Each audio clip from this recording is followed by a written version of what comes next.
The laws of Moses for quarantine, as we said before, refer to situations in Israel that have changed. But there are, however, abiding principles for us to apply today.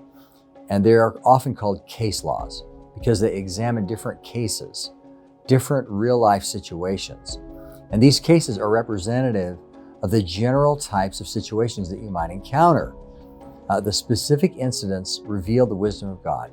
They help us to know how to respond to categories of real-life situations.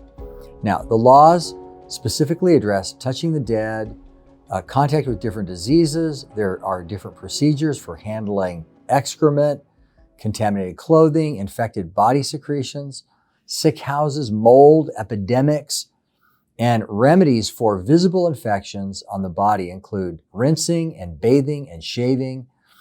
Cleansing remedies were prescribed for clothing and fabrics, bedding, and even saddles. And God, in his wisdom, taught his people the best practices of quarantine. Here's an example. In the Black Plague, known as the bubonic plague, it killed between 75 and 200 million people in Europe between 1346 and 1533.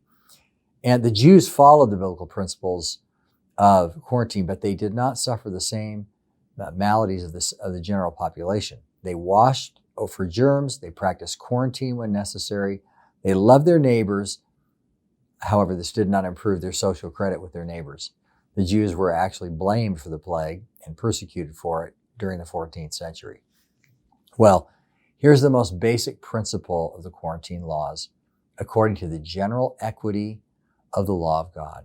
When you have symptoms, you ought to quarantine or be quarantined to protect others.